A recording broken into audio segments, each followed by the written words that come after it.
नमस्कार दोस्तों, मैं निकिता प्रयास क्लासेस जमशेदपुर यूट्यूब चैनल पे आपका स्वागत करती हूँ। कैसे हो आप सब? आई होप कि सभी कोई कुशल मंगल होंगे। तो आज का इस वीडियो में मैं लेके आई हूँ आपके लिए बेस्ट वैकेंसी, जो कि आप आफ्टर 10वीं या 12वीं अगर आपने पास किया है तो इस फॉर्म को आप अप्लाई कर सकते हैं। इस फॉर्म के लिए बेसब्री से इंतजार की जा रही है, बट इस फॉर्म को भरने से पहले आपको ये मालूम होना चाहिए कि इस फॉर्म को आखिर अप्लाई कौन कर सकते हैं। और आज के टाइमिंग में जितनी भी फॉर्म निकल रही है वो क्या है कि काफी कम टाइम दे रहे हैं प्रिपरेशंस के लिए, यानी कि आपको 2 से 3 महीने में आपकी एग्जामिनेशंस भी हो जा रही है। तो अगर आपने काफी टाइम से स्ट्रॉन्ग आपका प्रिपरेशन है तो फिर तो आप लोगों के लिए अच्छी बात है। अगर आप अभी से स्टार्ट कर रहे हैं तो आपके लिए पहले से इस वैकेंसी को तैयार करके रखनी होगी। जी हाँ, तो मैं बात कर रही हूँ रेलवे की वैकेंसी को लेकर, और इस वीडियो में मैं रेलवे के लिए पूरी डिटेल्स आपको बताऊंगी और आपको एक प्रिपेयर रहना है इस फॉर्म के लिए। कब एग्जामिनेशन होंगी, कब से इसके फॉर्म अप्लाई होंगे, सारा कुछ हम बताएंगे। तो गाइज, अगर चैनल पे न्यू है तो चैनल को सब्सक्राइब कर दे, बेल आइकन को प्रेस कर दे और वीडियो को ज्यादा से ज्यादा शेयर करिए, ठीक है। तो बात करते हैं सबसे पहले रेलवे में आपकी कौन कौन सी वैकेंसी है। गाइज, रेलवे में जो टोटल वैकेंसी आ रही है 1.5 लाख के करीब आ रही है, और इसमें जो पोस्ट आपको देखने को मिल रहा है, जैसे कि पहली है नंबर 1 जो है आपका रेलवे एएलपी और टेक्नीशियन की वैकेंसी आ रही है। यानी कि एएलपी और टेक्नीशियन वैकेंसी के लिए काफी टाइम से हम बेसब्री से इंतजार करें इस वैकेंसी के लिए। तो ये वैकेंसी अपने में ही एक काफी अच्छी वैकेंसी है, और इस वैकेंसी के लिए आप लोग हम काफी टाइम से वेट भी कर रहे थे, तो हम इस वैकेंसी के बारे में बात करेंगे।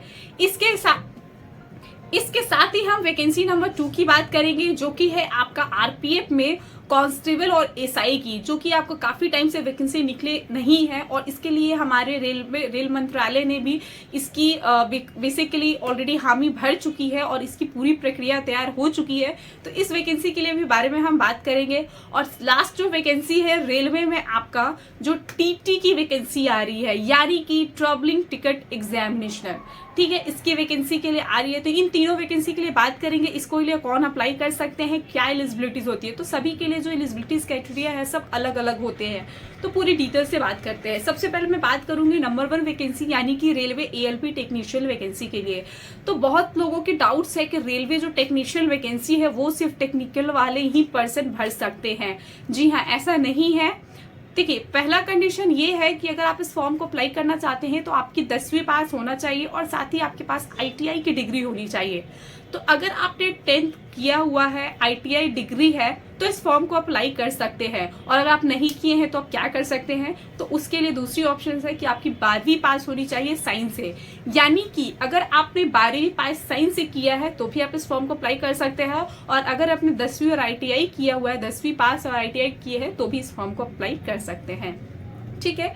इसके लिए जो उम्र सीमा रखी जाती है बेसिकली 18 वर्ष रखते हैं, मिनिमम जो है 18 वर्ष होते हैं, और मैक्सिमम आपका 30 वर्ष होते हैं, ठीक है। ओबीसी एसटी के लिए आपका जो रिजर्वेशन कैटेगरीज में आते हैं उनके लिए छूट ऑलरेडी रहता है, यानी कि 3 ईयर का ओबीसी के लिए, एससी एसटी में 5 ईयर के छूट रहते हैं।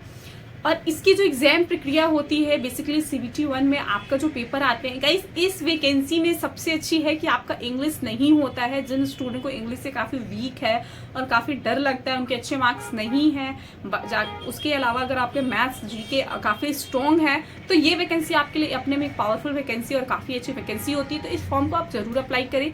इसमें जो आपको पढ़ना क्या क्या है, जनरल अवेयरनेस से क्वेश्चन रहते हैं, करेंट अफेयर्स से क्वेश्चन रहेंगे, मैथमेटिक्स से क्वेश्चंस होती है, और रीजनिंग से क्वेश्चंस होती है। यानी कि ये 3 सेक्शन से आपको क्वेश्चंस देखने को मिलेंगे।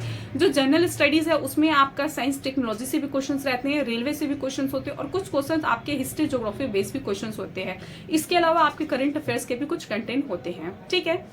तो इसकी जो फॉर्म है, इसके साथ ही मैं आपको बताऊंगी इसके साथ मैं बताऊंगी वैकेंसी नंबर 2 के लिए, यानी कि रेलवे आरपीएफ एसआई और कांस्टेबल के लिए। तो गाइस, इस दोनों वैकेंसी के लिए अलग अलग प्रक्रिया होती है। यानी कि अगर आप कांस्टेबल के लिए अप्लाई करना चाहते हैं तो आपका इसमें 10वीं पास होना चाहिए। अगर आपने 10वीं पास की है, किसी भी आप ग्रेड से है, first second third division doesn't matter, आप अगर पास है, 10वीं पास आपने किया है, तो आप कांस्टेबल की अप्लाई कर सकते हैं, यानी कि रेलवे में आप कांस्टेबल बन सकते हैं। और अगर आप एसआई के लिए भरना चाहते हैं तो आपका ग्रेजुएशन होना चाहिए। एसआई क्या है, एक तरफ से आपका दरोगा का पोस्ट होता है, तो इसकी जो क्वालिफिकेशन होती है ग्रेजुएशन पास मांगे जाते हैं। और इसमें अगर हम एज की बात करेंगे तो 18 वर्ष मिनिमम है, और मैक्सिमम की अगर बात करेंगे तो 25 होती है। साथ ही आपका इसमें जो रिजर्वेशन कैटेगरीज के वाइज में इसमें भी आपको छूट देखने को मिलते हैं। गाइस ये तो वैकेंसी होती है, ये काफी टाइम से पेंडिंग में है, जो कि आपका 18 में निकले हुए थे, उसके बाद से काफी टाइम से लगातार आप न्यूज के माध्यम से भी देख पा रहे हैं कि ये वैकेंसी आप लोगों की आने वाली है। तो आपकी जो वैकेंसी है वो आपको बहुत जल्द आने वाली है। इसको लेकर हम एक टेंटेटिव डेट भी बताएंगे, तो आप वीडियो को पूरी अंत तक देखें। इसकी जो पोर्शंस होती है इसमें भी आपका जनरल अवेयरनेस से क्वेश्चंस होते हैं, मैथ से क्वेश्चंस होती है, मैथमेटिक्स से क्वेश्चंस होते हैं, रीजनिंग से क्वेश्चंस रहेंगे, करंट अफेयर से क्वेश्चंस होंगे। ठीक है, कांस्टेबल और जो आरपीएफ में है टोटल करीब जो वैकेंसी आपको देखने को मिल रहा है 12,000 के आसपास में आपकी ये वैकेंसी आ रही है। अब मैं बात करूंगी नंबर 3 यानी कि टीटी की वैकेंसी, जिसको हम लोग टिकट ट्रैवलिंग एग्जामिनेशन कहते हैं। ये जो वैकेंसी है ये काफ़ी अच्छी वैकेंसी है। काफ़ी लोगों का एक सपना होता है कि हम रेलवे में टीटी बने, तो ये सपना साकार करने के लिए बेस्ट अपॉर्चुनिटीज है आपके पास में, इसको आपको पीछे नहीं करना है। अगर हम बात करेंगे टीटी की वैकेंसी के लिए, तो इसमें जो आपका क्वालिफिकेशंस होते हैं,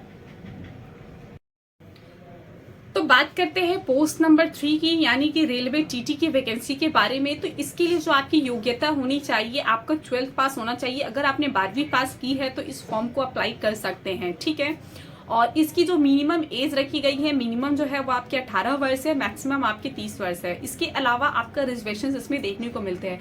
गाइज इस तरह की जो फॉर्म आती है, रेलवे की जो वैकेंसी की फॉर्म आएगी, वो आपका स्टार्टिंग जो एज होता है वो मिनिमम 18 वर्ष ही होते हैं, और इन सभी एग्जामिनेशन में आपका इंग्लिश का पेपर नहीं होते हैं। अगर मैं बात करूंगी इसके सिलेबस के लिए, तो इसकी जो सिलेबस होती है बेसिकली मैथ से क्वेश्चन रहेंगे आपके, जनरल अवेयरनेस से क्वेश्चन होती है, साइंस टेक्नोलॉजी से यानी बेसिक साइंस आपके रहेंगे, फिजिक्स केमिस्ट्री से क्वेश्चंस होते हैं, बायो से, इसके अलावा रीजनिंग से आपके क्वेश्चंस रहेंगे और करंट अफेयर से क्वेश्चंस रहेंगे। तो कुल मिला के आपको अगर देखेंगे तो इस पोर्शंस में रेलवे के जितने भी एग्जाम है इसमें आपकी इंग्लिश नहीं है, और ये आपके लिए अच्छा मौका है, क्योंकि देखिए 2024 में इलेक्शन है और सरकार ने ये दावा की है कि जितने भी जो रिक्त पद है उनको हम लोग फिल करेंगे एज सुन एज पॉसिबल। तो आपको मैं बता दूं कि आने वाले अपकमिंग न्यू ईयर्स में ये फॉर्म आपको बहुत जल्द देखने को मिलेगी, यानी कि न्यू ईयर्स में आपकी ये वैकेंसी ऑलरेडी आ रही है। तो अगर आप बेसब्री से इस वैकेंसी के लिए तैयारी कर रहे हैं, तैयार हैं इस वैकेंसी के लिए, तो आप पहले से अपने प्रिपरेशंस रेडी रखिए, क्योंकि आपके पास ज्यादा टाइम नहीं मिलेगा। बेसिकली अभी क्या है कि जितनी भी अभी 2024 में इलेक्शंस है, तो 2024 से पहले सारी चीज को फिल किया जाएगा, तो आपके पास ज्यादा टाइम नहीं रहेगा। यानी कि इसमें CVT 1 होते हैं, इंटरव्यू जो भी फेज होती है सबको क्रैक करके 2024 से पहले सिलेक्शंस देना है, तो आपके पास ज्यादा टाइम नहीं रहेगा। तो इस फॉर्म को आप जरूर अप्लाई कीजिए। और साथ में मैं बता दूं कि इसकी जो प्रक्रिया है, जनरल अवेयरनेस, जो मैथ्स है, रीजनिंग है, एक आप प्रीवियस ईयर के क्वेश्चंस बैंक ले लीजिए रेलवे का, आप उससे आपके लिए काफी हेल्पफुल रहेगा। तो इस वैकेंसी के लिए आपको बेसिकली मेरी जानकारी यही देनी थी कि ये वैकेंसी ऑलरेडी आपके नेक्स्ट मंथ में आ जाएगी, यानी कि न्यू ईयर्स में आपको काफी अच्छी गुड न्यूज मिलने वाले हैं। तो आप इस वैकेंसी के लिए प्रिपेयर रहिए और अपनी तैयारी कंटिन्यू रखिए। तो गाइस मैं मिलती हूँ नेक्स्ट वीडियो में, फिर आपको किसी कोई अपडेट लेके आती हूँ। और जाने से पहले अगर आपने हमारे चैनल पर सब्सक्राइब नहीं किया है तो जरूर सब्सक्राइब करें, वीडियो को ज्यादा से ज्यादा शेयर करें, शेयर करना बिल्कुल भी ना भूलें। Keep support guys, thank you so much.